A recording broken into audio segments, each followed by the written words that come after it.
obrigado, Pai. Estamos aqui em Tua presença, Pai, e abrimos o nosso coração para aquilo que Tu vai falar nessa noite. No nome de nosso Senhor Jesus Cristo, Pai, o que nós Te dizemos é que nós estamos aqui, eis-nos aqui, Pai. Envia-nos, Pai. Sim, faz de cada um dos Teus filhos aqui uma tocha. Sim, Pai, faz de cada um, Pai, para iluminar onde as trevas estão.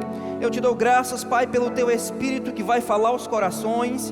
Eu Te dou graças, Pai, pelas estratégias, pelo despertar do Teu Espírito, Pai, nessa igreja. Eu Te dou graças, Pai, nós vamos continuar avivados, fervorosos e vamos contagiar outras pessoas, Pai, com o bendito Evangelho de nosso Senhor Jesus. No nome de Jesus Cristo, Pai, eu Te dou graças pela oportunidade para falar aquilo que eu vi, para contagiar outros filhos Teus, Pai, sobre aquilo que nós precisamos fazer. No nome de nosso Senhor Jesus Cristo, quem concorda diz amém. Pode sentar. Aleluia, glória a Deus. Boa noite, irmãos. A graça e a paz, amém? Aleluia. Antes de qualquer coisa, eu quero agradecer ao pastor Tiago pelo convite, por estar aqui tocando o teu coração com a palavra de Deus. Eu queria começar com um texto, eu vou citá-lo, mas está com um tempo que eu tenho algo entalado no meu coração para falar. Eu não sabia como é que ia acontecer, ia acontecer uma jesuicidência. O pastor Tiago me convidou para ministrar e é um momento bem pertinente. Fala sobre luz, nós propagarmos a luz do Evangelho, sermos luz. Diga: eu sou luz. Se você é filho de Deus, se o Espírito Santo habita em teu coração, você professa a fé em Cristo, aonde você vai, você leva a luz do Evangelho. Amém? A gente sabe, irmãos, que o Evangelho é propagado, onde o Evangelho é propagado, a luz se propaga e dissipa as trevas. Esse primeiro semestre do ano, eu estive nos Estados Unidos e passei uma temporada lá.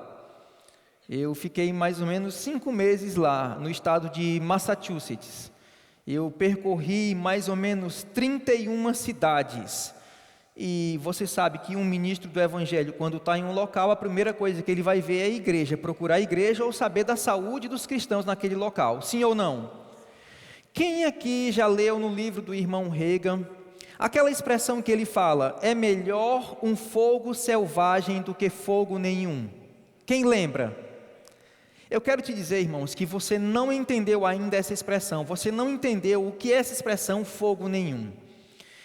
Esse local que eu estive lá nos Estados Unidos, o estado de Massachusetts, é classificado como a New England, é quando os ingleses chegaram lá, e como você sabe, os ingleses chegaram, levaram o Evangelho, os puritanos, muitos protestantes, cristãos, chegaram lá e inundaram aquele local. Só que esse período que eu estive lá, essas 31 cidades que eu percorri, eu fiquei impactado negativamente. Por quê? Porque eu constatei algo triste.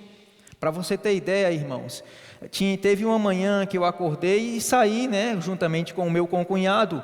A gente estava no carro e 7h33 da manhã eu estava passando em frente a um cemitério.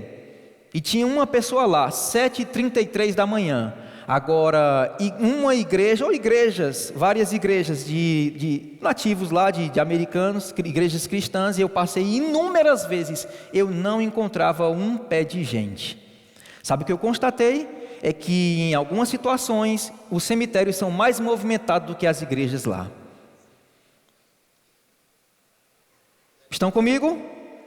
O que eu quero que você entenda, irmãos, é que a luz do Evangelho, a vida cristã, tudo isso não é porque Campina Grande recebeu a palavra, não é porque aqui tem uma igreja com uma saúde, que amanhã as coisas vão permanecer. Tudo vai depender do que nós estamos fazendo. Posso ter um amém? E eu posso te falar algumas outras notícias. Domingo passado, o pastor Delren, ele havia falado algo, e aquilo me trouxe um entendimento sobre isso. A frase que ele disse foi: a igreja que não fizer missões, eventualmente se tornará um campo missionário. Eu constatei isso. Dessas 31 cidades que eu passei, em frente a várias igrejas, irmãos, mais ou menos 2 ou 3 não tinham uma bandeira fincada lá na frente com um arco-íris. Mais ou menos 2 ou 3 não haviam sido influenciadas pelo sistema do mundo. É lamentável. Mas eu não quero falar de notícia ruim não, eu quero trazer uma boa notícia. O que nós como cristãos devemos fazer para que esse evangelho, para que essa luz continue sendo propagada aqui em Campina Grande e no Brasil. E isso, irmão, inclui a minha vida e a sua. Posso ter um amém? T.L. Osborne, ele falou o seguinte: uma igreja que não está interessada em salvar o perdido, já está perdida. Quem falou isso foi T.L. Osborne. Uma igreja que não está interessada em salvar o perdido, em ganhar um perdido, diga, já está perdida. E eu te digo mais, até 2 igrejas de brasileiros que eu visitei lá, já estavam sendo influenciadas pelo sistema do mundo.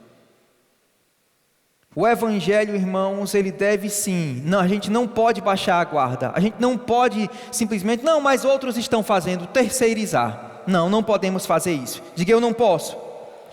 E eu te digo isso, irmãos, não foi agora não, porque desde eu lembro quando eu nasci de novo, quando a vida de Deus entrou em mim, e eu passei a entender algumas verdades da palavra. Eu logo me disponibilizei, eu não tinha o conhecimento que eu tenho hoje, a desenvoltura, mesmo com minha timidez, mesmo com limitações. Eu me converti em janeiro e logo no período do carnaval, lá em Fortaleza, eu fui panfletar, pelo menos isso. Porque eu entendia a seriedade dos fatos, eu entendi a eternidade do coração do homem, eu entendi que eu tinha que fazer algo, porque eu tinha recebido o Evangelho. Abre a tua Bíblia em 2 Coríntios, no capítulo 5. Aleluia.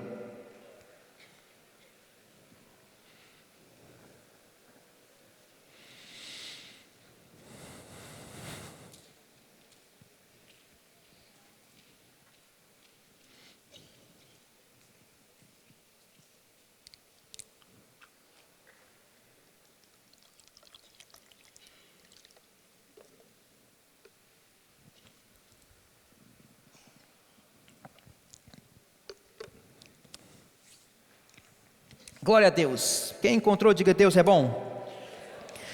Teve um tempo na minha vida, logo quando eu nasci de novo, eu entendi a eternidade do homem, entendi que o próprio Senhor Jesus falou sobre o céu e o inferno, sobre uma pessoa passar a eternidade na bênção, ou uma pessoa passar a eternidade no inferno, e logo eu me preocupei com os meus parentes. Eu me preocupei, o que eu devo fazer, qual a estratégia eu tenho que ter para alcançá-los, porque eu fui alcançado. E eu vou falar sobre isso posteriormente. E eu pensando com Deus, eu contabilizando com Deus, logo Deus me fez entender algo. Eu contabilizando, eu pensei, pai, peraí, eu não estou entendendo a tua mensagem não. Eu não estou entendendo. A população mundial está chegando a quase 7 bilhões. Eu sei que nem todo mundo é apóstolo, nem todo mundo é profeta, nem todo mundo é pastor, nem todo mundo é mestre, nem todo mundo é evangelista. Como é que o mundo vai ser alcançado se nem todo mundo tem um dom ministerial, é apóstolo, profeta, evangelista, pastor e mestre? E aí o Espírito Santo me trouxe essa passagem, porque eu terceirizava a responsabilidade, porque eu achava que o outro ia fazer, quando de fato quem tem que fazer é cada um que aqui está. Olha só esse texto, 2 Coríntios 5,17, e assim, se alguém está em Cristo, é uma nova criatura. Diga, eu sou uma nova criação. As coisas antigas já passaram, e eis que se fizeram novas. Ora, tudo provém de Deus, que nos reconciliou consigo mesmo, por meio de Cristo, e nos deu, diga, eu tenho algo, e nos deu o ministério da... A pergunta que eu quero fazer é, o que você está fazendo com o que te foi dado? E nos deu o ministério da reconciliação, a saber que Deus estava em Cristo, reconciliando consigo o mundo, não imputando aos homens as suas transgressões, e nos confiou a palavra da reconciliação. Você que está aqui e já professou a fé em Cristo, você recebeu um comissionamento de Jesus Cristo.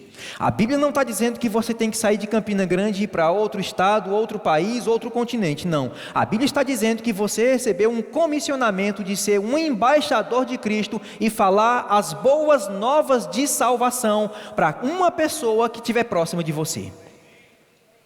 Estão comigo? Logo quando novo convertido, irmãos, eu estava preocupado como é que o mundo ia ser alcançado, só que essa minha preocupação não me incluía. Como é que o mundo vai ser alcançado? Não, Marcelo, a responsabilidade de alcançar o mundo, de alcançar o perdido, ou em um bairro próximo, outra cidade, não pertence tão somente aos 5 dons ministeriais, mas é a cada um dos meus filhos. Darren, no domingo passado, falou sobre isso, sobre o ministério que nos foi dado, o ministério da reconciliação, que pertence a cada um de nós. Quantos aqui sabem que a vinda de nosso Senhor Jesus Cristo está iminente? Estale seu dedo. Diga a qualquer momento. Hipoteticamente, suponhamos, eu não estou afirmando, o pregador não está afirmando, hipoteticamente suponhamos que tenhamos uma revelação de que Jesus Cristo vai voltar amanhã às 10 horas. Estão comigo? Pronto. A gente tem o tempo de hoje até amanhã. Tem mais de 24 horas, não dá mais do que isso. O que você vai fazer sabendo que Jesus vai voltar amanhã, nesse exemplo hipotético que eu dei? Professor Marcelo, eu não ia perder tempo. Eu ia, em primeiro lugar, falar para os meus parentes, eu ia falar para o meu vizinho, aquela pessoa que tanto tempo eu planejei, eu vou lá alcançá-la. Eu não ia ficar sossegado. Deixa eu te falar uma coisa, Jesus não vai voltar amanhã, eu não sei quando é que Ele vai voltar. De fato, não existe mais nenhum texto nas Escrituras para se cumprir para que Ele venha. Ele pode vir agora. O que eu quero que você entenda é que em nossos corações a gente já sabe o que devemos fazer. Se você pensou em alcançar aquela pessoa, se você pensou em ligar para aquele outro, é porque é isso que a gente já sabe que devemos fazer. Só que muitas vezes protelamos, muitas vezes, existe até a indústria do entretenimento, ou como a gente diz aqui no Nordeste, intertido. A gente acaba, e o próprio Jesus Cristo falou sobre isso, que as coisas do mundo concorrem com o frutificar na palavra. A gente acrescenta uma coisa, acrescenta outra e vai acrescentando. Posso ter um amém? Irmãos, eu posso dizer que eu sou fã do pastor Raul, porque incansavelmente, irmãos, ele está fazendo a obra, incansavelmente ele está evangelizando. Delrin falou um domingo, a gente vai ter surpresa quando chegarmos lá, a coroa daqueles que ganham alma. Você quer que o seu parente seja alcançado? Pois fique certo que pode acontecer que esse seu parente seja alcançado por alguém que você evangelizou. Estão comigo? Estão comigo? O que eu quero que você entenda, irmãos, abre tua Bíblia em 1 Timóteo no capítulo 2, vamos lá, 1 Timóteo capítulo 2, aleluia.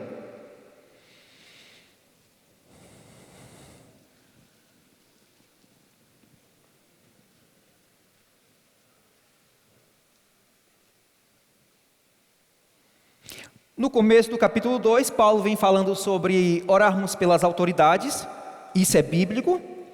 E aí no versículo 3 de 1 Timóteo 2 ele diz: isto é bom e aceitável diante de Deus, o nosso Salvador, o qual deseja que todos os homens sejam salvos e cheguem ao pleno conhecimento da verdade. Porquanto há um só Deus e um só mediador entre Deus e os homens, Jesus Cristo o homem, o qual a si mesmo se deu em resgate por quantos? A vida de Jesus, o preço que Ele ofereceu foi em resgate por quantas pessoas, irmão? Testemunho que se deve prestar em tempos oportunos. Eu não sei se já aconteceu com você.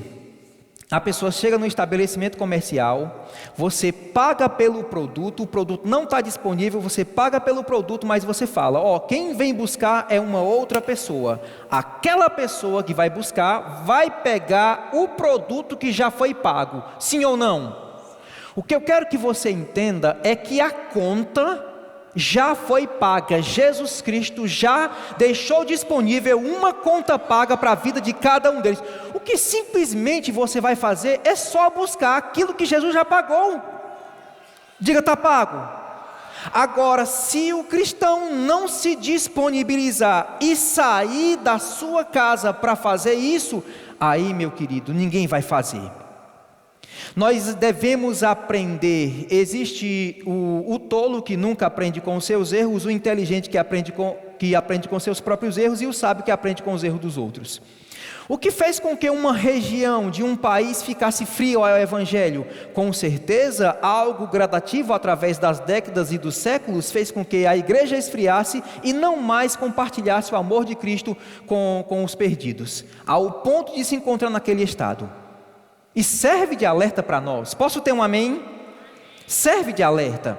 Eu sei que, porque você é cristão, você pode alcançar uma pessoa sem palavra alguma. A Bíblia diz isso, que a mulher, ela pode ganhar o seu marido. 1 Pedro 3,1 diz: mulheres, sede vós igualmente submissa ao vosso próprio marido, para que ele, se ainda não obedece à palavra, seja ganho sem palavra alguma. Mas eu quero que você entenda que você aqui tem recebido uma boa palavra domingo após domingo, culto após culto. Você já está cheio da palavra, você tem material suficiente para alcançar o perdido e compartilhar a luz do Evangelho.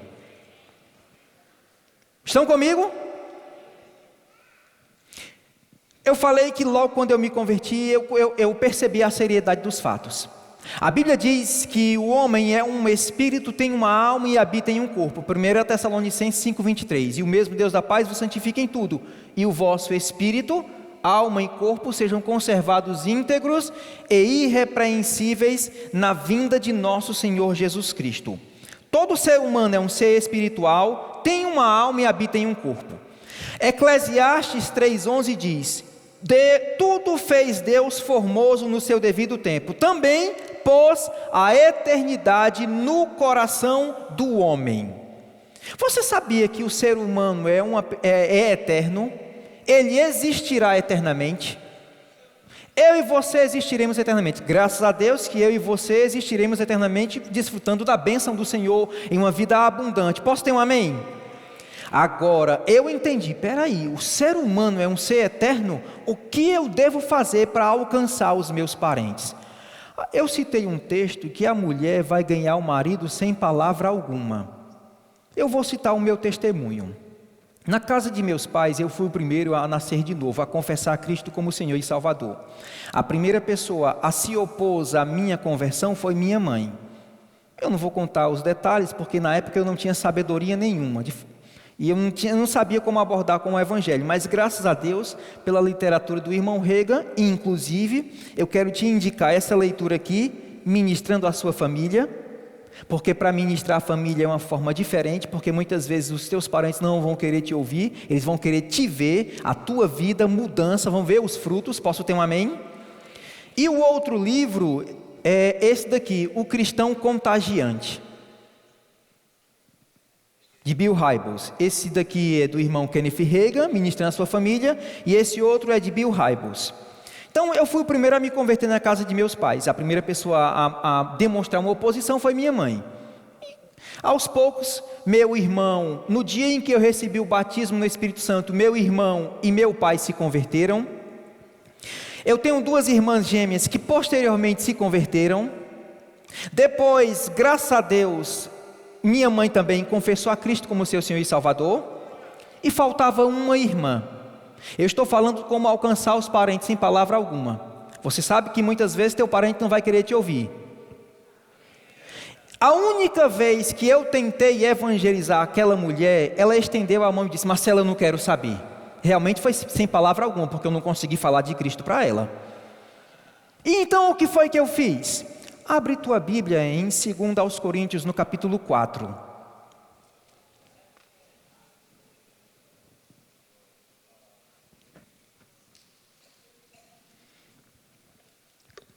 Aleluia. 2 Coríntios capítulo 4. O texto diz: mas se o nosso evangelho ainda está encoberto, é para os que se perdem que está encoberto, nos quais o Deus deste século cegou o entendimento dos incrédulos, para que não lhes resplandeça a luz do evangelho da glória de Cristo, o qual é a imagem de Deus. Por favor, olhe para cá. A única vez que eu tentei pregar o evangelho para minha irmã, eu não fui bem recebido. Ela estendeu a mão e disse: Marcelo, eu não quero saber. Eu entendia o que estava acontecendo no mundo espiritual. O motivo pelo qual as pessoas não estão confessando a Cristo, não estão tomando essa decisão de confessar a Cristo, é porque existe uma operação do erro, existe uma operação de seres espirituais em cegar, em impedir que aquela pessoa veja que em Cristo Jesus existe salvação. Porque nenhum ser humano em plena consciência vai para o inferno consciente. Não vai. Só não confessou a Cristo ainda porque existe uma operação do erro, uma operação de um ser espiritual. Posso ter um amém? Nos quais, nessas pessoas que não estão recebendo o evangelho, o Deus deste século cegou o entendimento deles, dos incrédulos, para que não lhes resplandeça a luz do evangelho. Domingo passado, o apóstolo Délio mostrou aquele livro sobre a autoridade do crente. E nesse livro o irmão Rega ensina que eu e você temos autoridade sobre os espíritos imundos. Diga: eu tenho autoridade. O que nós não temos autoridade é sobre a vontade humana. O irmão Rega, ele mesmo comenta sobre isso, que durante anos ele jejuou pela salvação do seu irmão e nada aconteceu, mas o entendimento chegou, ele exerceu a autoridade e ordenou que aquele ser espiritual largasse o entendimento do seu irmão, reivindicou ele para o reino de Deus e simplesmente ficou dando graças pela conversão do seu irmão. E eu segui os mesmos passos, exerci a autoridade. Na época, eu morava em Ribeirão Preto, eu e a Rafaela morávamos em Ribeirão Preto, e eu estava visitando Brasília. Quando eu tentei evangelizar, não consegui. Na verdade, eu estava ensinando no Rema. Era. E não consegui. Então eu cheguei e voltei a Ribeirão. Eu disse, separei um tempo para estudar a palavra, um pouco sobre autoridade, e eu ordenei: espírito imundo que tem cegado o entendimento da Fernanda. O nome dela é Fernanda. Eu ordeno que você largue a vida dessa mulher no nome de Jesus Cristo. Eu reivindico ela para o reino de Deus. Lidei com o diabo, tratei com o diabo, exerci a autoridade. Diga: algo foi feito. Agora abre tua Bíblia em Mateus no capítulo 9.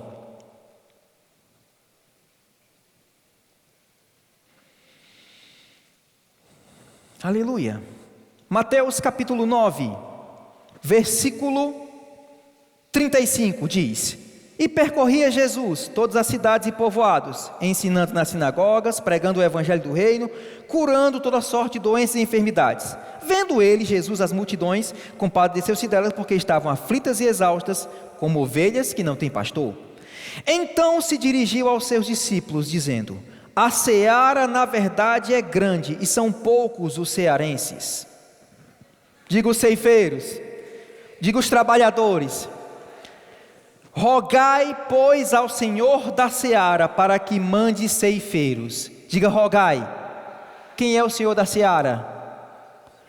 Eu sabia que pelo fato de estar em Ribeirão Preto, eu não teria como ir sempre a Brasília. Depois que eu exerci a autoridade, eu orei: Pai, o mesmo nome de Jesus que eu usei para interferir, e eu quero que você entenda isso: se a igreja orar, as coisas mudam, e se a igreja não orar, fica do jeito que está. Se a igreja a evangelizar, levar a luz nas trevas, diga: vai iluminar.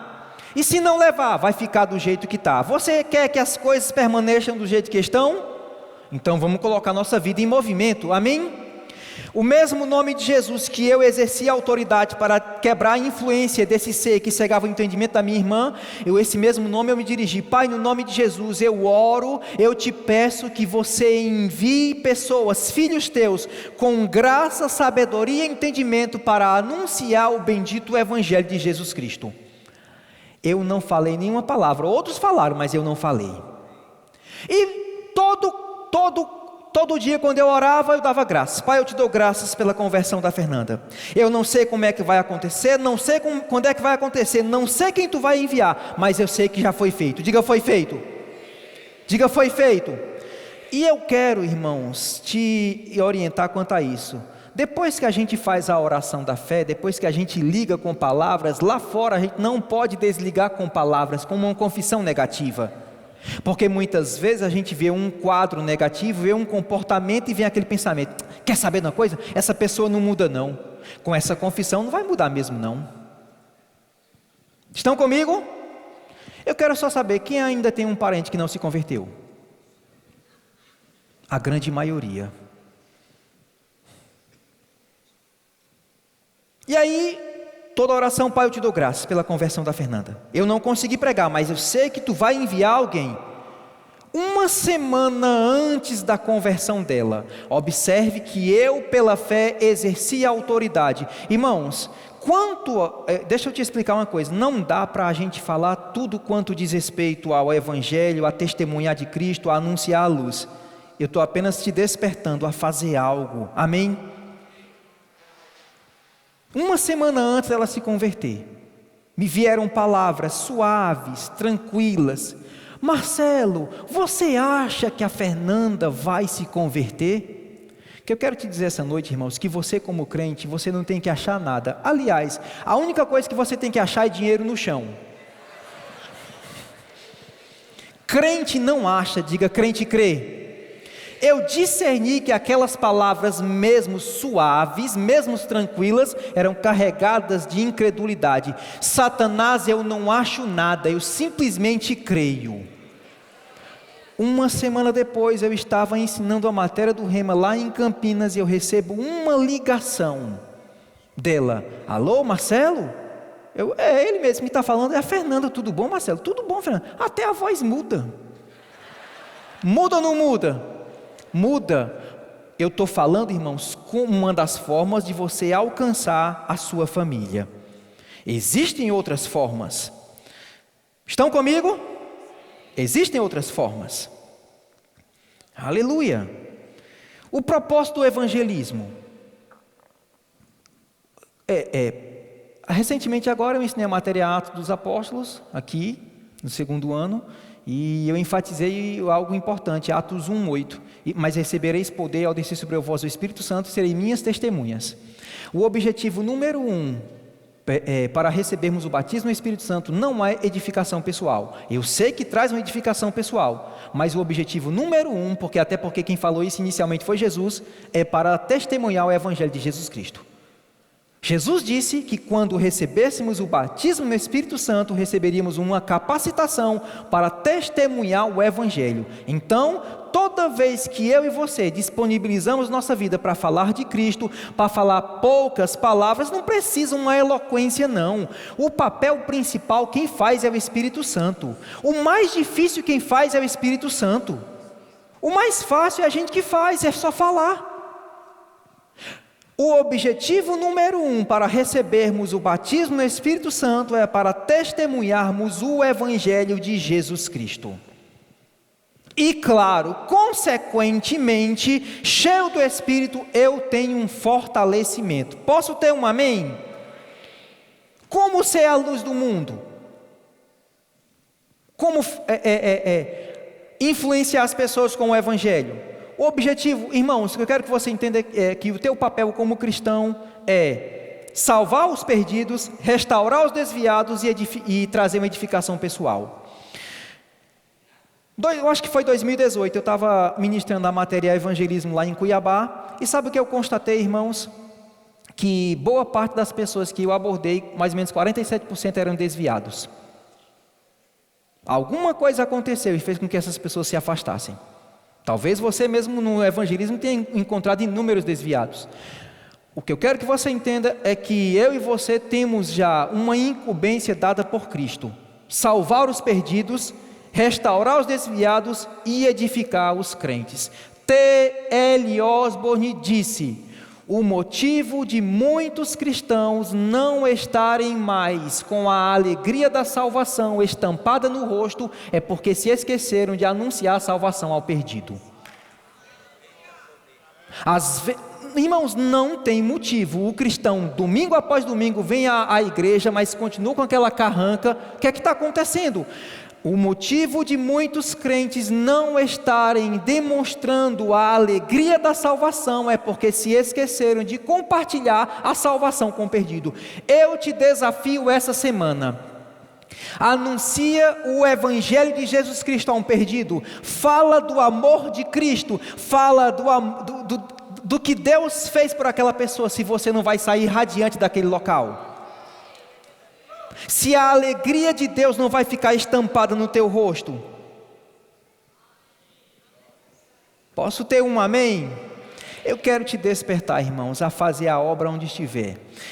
Eu hoje sou o professor do Rema, da escola, ministro, sempre estou viajando, mas sempre quando tem oportunidade eu anuncio as boas novas. Eu lembro uma vez que estava em Campo Grande, estava hospedado, ia fazer um evento, estava hospedado.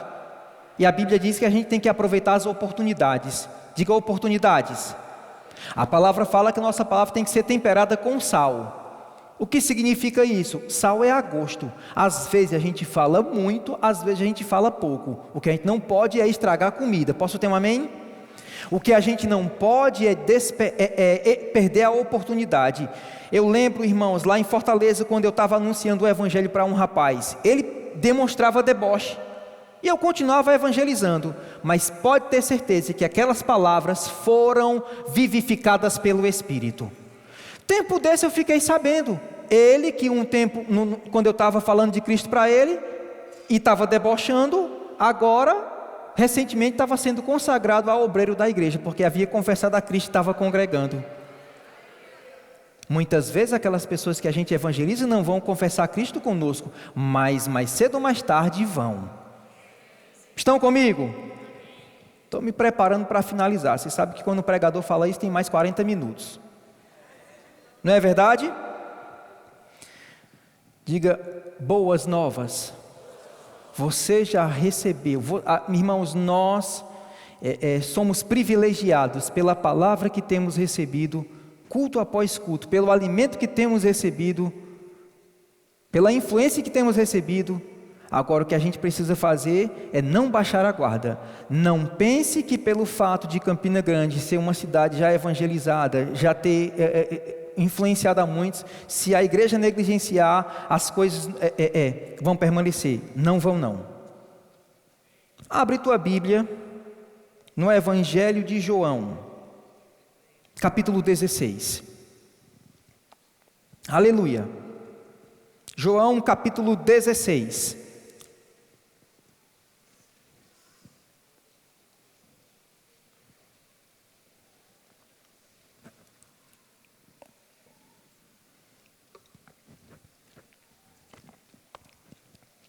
Voltando ao exemplo que eu estava dando, estava em Cuiabá, hospedado num hotel, e eu percebi que a atendente estava lá. Eu percebi um símbolo religioso com ela. E aí procurei conversar. Você é cristã? Sim, eu sou cristã dessa forma. Sim, mas não é muito diferente da minha crença, não. Eu também creio no Pai, eu também creio no Filho, eu também creio no Espírito Santo. Aí ela já desarmou. Você crê no Pai? Você crê no Filho? Você crê no Espírito Santo? Pronto. Só que o ponto principal, irmãos, para muitas pessoas é que acham que a salvação é algo que Deus só vai revelar no céu, porque eu era dessa forma. Eu lembro que quando criança, minha mãe falou o seguinte: Marcelo, salvação é algo que ninguém pode dizer que tem aqui na terra, somente lá no céu é que quando chegar é que Deus vai dizer quem é salvo e quem não é. O grande problema das pessoas é que elas não descobriram que a salvação está disponível através do sacrifício de Cristo. Essa é a questão. Irmãos, o próprio calendário do Brasil proporciona oportunidades para a gente falar de Cristo.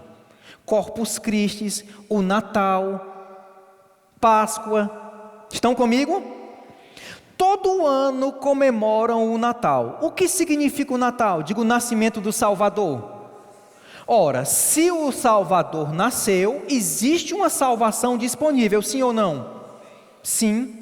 Essa abençoada lá em Cuiabá, comecei a falar de Cristo, comecei a falar que a salvação está disponível aqui na terra, e essa salvação é mediante crer com o coração e confessar com a boca. Irmãos, com palavras simples. E aí eu perguntei: você deseja receber essa salvação que está disponível? Ela, claro que sim. Orei por ela, ela confessou a Cristo, peguei o telefone dela e encaminhei para o grupo, para os conselheiros da Igreja Verbo da Vida lá em Cuiabá, para visitar aquela nova convertida. Estão comigo? Oportunidade sempre vai ter. Na época que a gente morava em Ribeirão Preto, voltando a esse contexto, o próprio calendário que a gente tem proporciona oportunidades. A gente está em que mês do ano? Qual mês? Outubro, novembro, Daqui a pouco vai chegar o Natal, mas não espere o Natal não, tá bom? Mas vai chegar o Natal, está todo mundo se preparando para o Natal. O que é o Natal? Digo, o nascimento do Salvador. Se o Salvador nasceu, existe uma salvação disponível. E o que as pessoas precisam entender é isso, e vão entender através de nossas vidas. O Salvador está aqui, existe uma salvação disponível. Estava em Ribeirão Preto, cortando o cabelo. Aí o rapaz estava cortando o cabelo, começou a falar sobre política. Aí eu pensei, daqui a pouco vai chegar no futebol. Dito e feito, chegou no futebol. Daqui a pouco vai chegar em religião, porque era dezembro. Dito e feito, chegou em religião, chegou em Natal. Aí começou a criticar que o povo só quer comprar. Deixa falar, aí você pega, é verdade, as pessoas só querem comprar e se esquecem de que existe uma salvação, porque o Salvador nasceu. Olham para a manjedoura, veem um Salvador e se esquecem que tem uma salvação. Diga, existe uma salvação. O que eu quero que você entenda, meu querido, é que toda vez que você se disponibilizar para falar desse Evangelho de Jesus, para quem quer que seja, você não vai na tua capacidade, você não vai alheio ao poder de Deus. Você já tem palavra suficiente, compreensão suficiente, poder suficiente para fazer. Amém? Olha só, do mesmo jeito que Jesus, a Bíblia diz que Jesus começou a pregar o Evangelho, aonde havia trevas, ele começou a anunciar a luz pelo poder do Espírito, assim vai acontecer conosco. João capítulo 16, no versículo 7. Mas eu vos digo a verdade, convém-vos que eu vá, porque se eu não for, o Consolador não virá para vós outros. Porém, se eu for, eu vou-lo enviarei. Quando ele vier, e diga, ele já veio, convencerá o mundo do pecado, da justiça e do juízo. Diga, convencerá.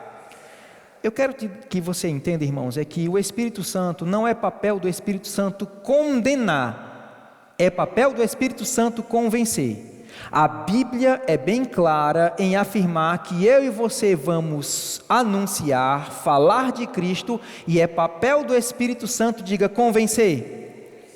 Quando ele vier, convencerá o mundo do pecado, da justiça e do juízo. Do pecado, porque não crê em mim. Da justiça, porque eu vou para o Pai e não me vereis mais. E do juízo, porque o príncipe deste mundo já está julgado. Tenho ainda muito o que vos dizer, mas não podeis suportá-lo agora. Quando vier, porém, o Espírito da verdade, ele vos guiará toda a verdade, porque não falará por si mesmo, mas dirá tudo quando tiver ouvido, e vos anunciará as coisas que hão de vir. O versículo 8, eu quero apenas citar esse versículo na Bíblia para Todos, é uma outra versão da Bíblia. Quando ele chegar, há de convencer as pessoas do mundo sobre 3 coisas: que cometeram pecado, que há uma justiça e que há um julgamento. Pronto. Nessa parceria, irmãos, nossa com o Espírito Santo, o nosso papel como cristãos é falar de Cristo como Salvador. O papel do Espírito Santo é convencer. Simplesmente isso. E o que a gente tem que fazer? Dar a oportunidade para que o Espírito Santo possa convencer. Agora eu quero te trazer uma orientação, irmãos, um conselho, para a gente não entrar em debates de palavras. Se você, quando for abordar uma pessoa, se você vê que aquela pessoa já tem um certo conhecimento, ou até mesmo ela quer contra-argumentar, então simplesmente você não vai entrar no debate, porque é possível sim a gente entrar num debate, ganhar o debate e perder o ouvinte. Não é esse o nosso objetivo. O nosso objetivo é propagar a luz do Evangelho para aqueles que estão famintos. E você sabe, irmãos, nesse período pandemia e pós-pandemia, ainda existem pessoas, irmãos, é impressionante como a insegurança ainda está estampada. De tempos em tempos ainda falam sobre crise. E deixa eu te falar, o próprio Jesus falou sobre um apelo: vinde a mim todos vós que estáis cansados e sobrecarregados. Eu sei que algumas pessoas só vão a Cristo quando estão cansadas e sobrecarregadas, mas eu sei que muitas outras vão de outra forma. O que eu quero que você entenda é que é meu e teu papel falar de Jesus Cristo. Posso ter um amém? Poderia passar a noite falando mais coisas, mas o que você já ouviu é suficiente. para se envolver. Existem várias formas, irmãos, de você fazer a obra. Várias formas. Amém? Peça sabedoria a Deus. Peça uma oportunidade. Todas as vezes que eu peço uma oportunidade, Pai, no nome de Jesus, me dá uma oportunidade para falar do Teu Evangelho, Deus abre uma oportunidade. Deus abre uma oportunidade. Eu sei que muitas pessoas, e o apóstolo Delren falou sobre isso. Professor Marcelo, quer dizer então que eu tenho que levar as pessoas à igreja, irmãos, confessar a Cristo, os milagres que Atos experimentou foram fora das portas do templo. O evangelho que a gente prega é para ser comunicado lá fora. De fato, as pessoas só vão para cá, os que vieram para cá são pré-evangelizados, ou então já nasceram de novo. Sim ou não? Sim. Você foi abençoado? Glória a Deus. Nesse momento eu quero dar uma oportunidade, você que está nos visitando.